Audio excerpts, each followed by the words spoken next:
So this is what happens when feminist theory works its way into the law. On July 22nd, Mustafa Uriar was convicted of forcing Mandy Gray to perform oral sex and engage in sexual intercourse. Uriar and Gray were teaching assistants at York University in Toronto and had been casually dating. One evening in January of last year, Gray sent Uriar a text saying, "Come drink and then we can have hot sex." Gray and Uriar both stated that they went home together, got undressed, and got into bed. Where their testimonies differ is that Gray claims that Uriar then sexually assaulted her. She reported the alleged assault to the police and Uriar was arrested, and nearly 2 years of legal proceedings ensued. And on July 22nd, he was convicted of sexual assault. The evidence? Gray's testimony. Literally the only evidence in this case used to convict Uriar was the testimony of this woman. Uriar stated that the sex was consensual and that Gray had been sexually aggressive to him throughout the night.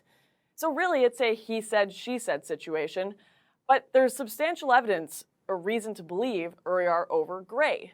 First off, Gray's testimony was riddled with inconsistencies. Gray had lied to police, deleted her text messages with Uriar flirting, and never told them that she propositioned him for hot sex that night. Secondly, both parties agree on the principal facts of the case. Gray propositioned Uriar for sex, they met in the bar, and they went home and got undressed and laid down in Uriar's bed. Finally, there's the simple fact that this text message exists. So how could anyone in their right mind think that Uriar was guilty beyond a reasonable doubt, which is what the judge said? Well, the judge in this case was far outside of his right mind. Meet Judge Marvin Zucker. Marvin Zucker, in his court appearance, made reference to multiple radical feminists while making his judgment against Uriar. He quoted Susan Brown Miller, Catherine McKinnon, feminists who essentially believe all sex is rape. And in his final judgment, Zucker quoted the bullshit feel-good feminist poet Maya Angelou to emotionally persuade the audience, saying, "I know why the caged bird sings.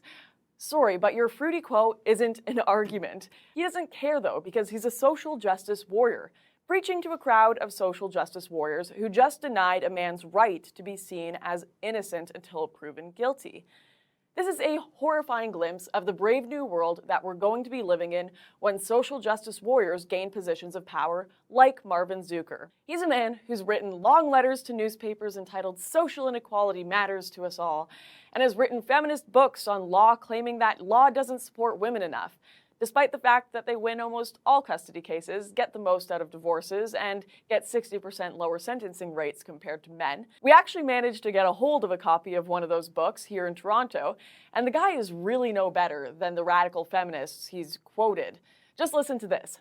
Marriage, in the legal sense only, is a purchase. The buyer is the man who commits himself for the rest of his life to provide food, shelter, clothing, and medical attention in return for what he has acquired, which is explicitly the exclusive use of his bride's vagina. He is out of his part of the deal only if some other male uses his property. This man is a whack job. In fact, he should have his license to practice removed, not just for this nonsense, but because back in 2005, Judge Zucker committed judicial misconduct when he altered court transcripts after learning that they were to be used to make an appeal to a case, according to the Toronto Star. The typical punishment for that kind of offense is disbarment, but he said he was really sorry and stressed out, so they decided to let him stay. This is not an unbiased judge practicing the law properly. So of course, despite both testimonies having little to no evidence to confirm them, no injuries, and no witnesses, Zucker still picked favorites and said that Gray was the credible witness, and declared Uriar guilty beyond a reasonable doubt. When Uriar was given his testimony, the judge simply stated it was a total fabrication, despite having no evidence that it was a fabrication. And he even accused Uriar of trying to write the script, and criticized him for his attempts to discredit Gray's testimony. It's like this guy doesn't know how a courtroom works. Of course he wants to discredit Gray's testimony because he's defending himself. Is it a crime to defend oneself in court against a woman now? Zucker sneered at Uriar's claim that Gray groped him. He laughed at the idea that Gray could have been the more seductive partner in their relationship and completely ignored all the evidence, lack thereof, and holes in Gray's testimony, and decided to instead base his judgment on the feminist theory he was so obsessed with. The feminist theory that Gray also happens to be obsessed with as well, which is maybe why she told the police and her friend that she, well, wasn't quite sure if she had consented. I mean, consent and rape, after all, are quite complicated in feminist theory. Maybe Uriar forgot to bring all the consent forms to sign. You can hardly trust the judgment of a man through the lens of two radical feminists. But unfortunately, one of those radical feminists was given a position of power to decide the fate of others. The result? A man has been denied his right to be found innocent until proven guilty.